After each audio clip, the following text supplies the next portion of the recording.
Hello and welcome to World Talks on TVP World with me, Hashim Kumar. It's been a year since Serbia's youth-led protest movement first erupted after the deadly Novi Sad station collapse. What began as a call for accountability has evolved into a broader civic uprising, now centred on the government's plan to redevelop the bomb-scarred former defence ministry into Trump-branded towers. For many, the site is a symbol of the 1999 NATO bombing and national memory, making the project deeply sensitive. With us is Mariya Heletiy to unpack why the protests continue. Mariya, welcome to TVP World and thank you very much for taking the time. Good evening. Hello, good evening. So the protests just over a year on from the collapse of the roof at Novi Sad station, they're still going strong, but they seem to have broadened in scope. Can you tell us exactly how that happened? The protest started as the consequence, as a result of the collapse of the roof on the train station in Novi Sad, and 16 people were killed due to the incident. But first, as the protest was a demand to investigate and to punish those who were actually engaged in this incident, people who somehow were connected to the incident or through some illegal or bribery activities contributed to this incident. But at the end, the protest actually extended to the protest against of government. And even changes in government doesn't help because people did not feel that actually accountability happened. And now the main demand is actually to hold fair parliamentary elections to ensure the changes in government through the elections, through the changes in parliament, and also fair election or fair approval of government, which could maybe resolve of the issue or just move Serbia to a more democratic and accountable country. How are these demands being heard or responded to by the government, Mariya? I would say that the government did not much respond to this protest. First, there were some very simple changes in government. Then there were attempts to disperse this protest, and actually some students who were protesting were either treated by force or brought to custody. And at the end, actually, we do not see results. We see some investigations against ministers, former ministers who might be somehow linked to the incident, but still we don't see a real punishment of people who were somehow connected to the incident or somehow contributed to the incident. So it seems that there's a bit of an impasse between the two sides, with neither side willing to give way. Now, you mentioned that it was a student protest, but actually it's broadened beyond students, hasn't it? Yeah, actually, the problem that at the beginning, normally, students are the most active part of the society and they started to protest. But at the end, they were joined by fathers, by family members, or some military even personnel who started to demand accountability for the incident. And it actually led to the situation when Vučić and actually Vučić, the president of Serbia, and entire political elites, a little bit in very secure situation, because the protests last almost 1 year, even more than 1 year, and it didn't stop. The demands slightly changing, but they are not making, they are not changing to less demands. They still require accountability, they still require some changes in political elites, and they still require some changes in the political power. So the demands have been consistent. The government has been stubborn, also consistently, and they have used various, their methods, the government's methods to suppress the protests seem to be getting more and more aggressive. Is that what you are seeing also? Yes, and the problem that there is no additional pressure from the European Union. There is some pressure, but it's not very significant because it is also interference into internal affairs. And students continue to protest because they do not see any changes in government, in the power, I would say. They do not see any attempts to resolve the issue. They still some small changes which basically do not bring any results.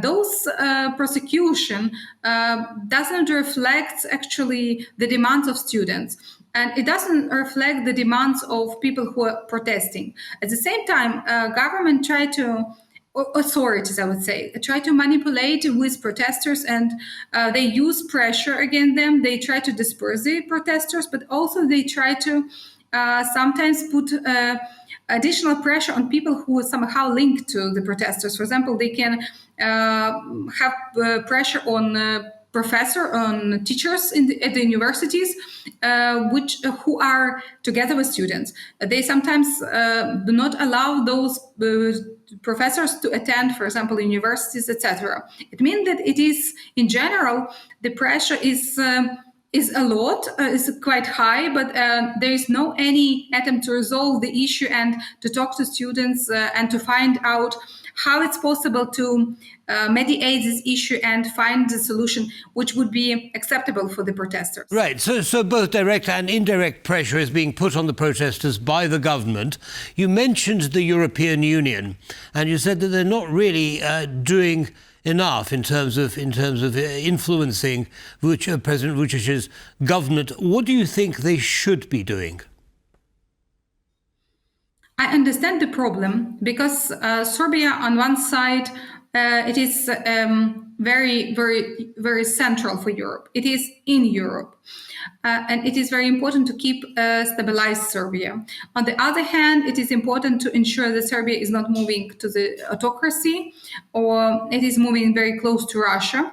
And therefore, European Union and leadership of European Union trying to be very careful with assessment, with statements regarding to Serbia. But also some MPs of European Parliament trying to raise this question, raise the issue, and require additional measures for Serbia.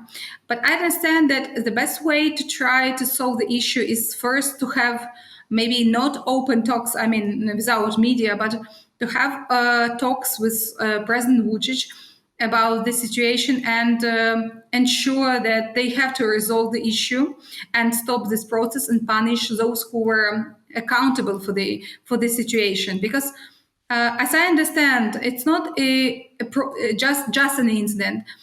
Some issues happened due to maybe some not very good decisions of the government when they tried to engage the company which made construction, which delivered the project for constructing this roof. Therefore, of course, prosecution of those people who are responsible for the incident should happen. So what can the EU do specifically, Mariya, to pressure President Vučić's government? What would you recommend or suggest would have the greatest impact on the government's response to the protesters? My understanding, it should be not public talks, but internal talks between President Vučić and European Union, that they need to resolve issue, and it will give Serbia a signal or chance to join European Union, which actually, on my understanding, Vučić wants a lot. Right, okay. Now, I want to move on to a construction project, which is going to be a Trump-branded development in Belgrade. Now, this has caused a lot of consternation in Belgrade and Serbia broadly. Tell us about that.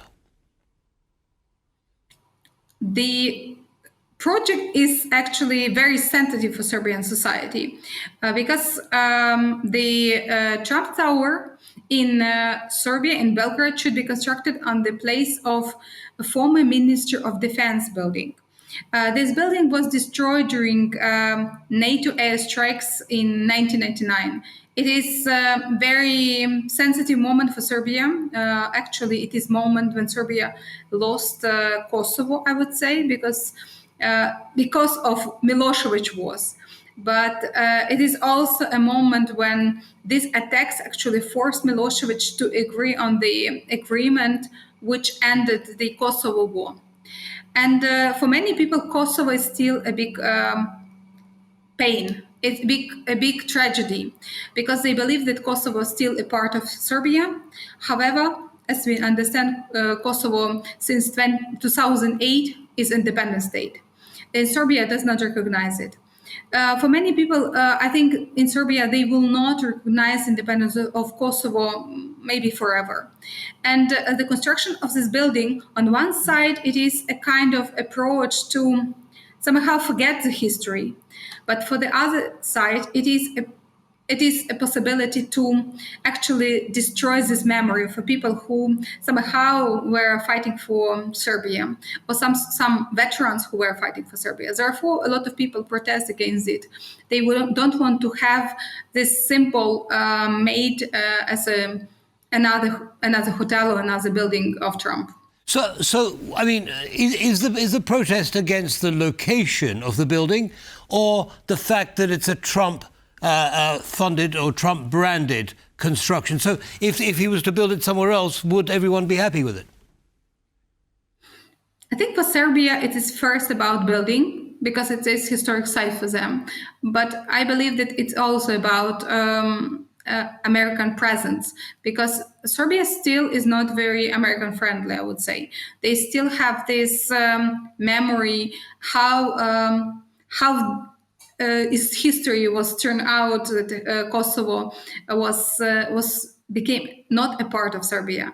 And I believe that it is a difficult step how to build this relationship between Serbian people and American people after a historical incident in 1999. Yes, but this was a NATO bombing, so it wasn't only America that was involved. So, you know, although, of course, America was leading. Now, is this construction likely to go ahead, Mariya, despite people's objections? Of course, as we observe what's happening with the protests after Novi Sad accident, I believe that the construction might be continued. But the protesters, of course, will continue to protest, and it a question for how long they will have this passion and determination to do this.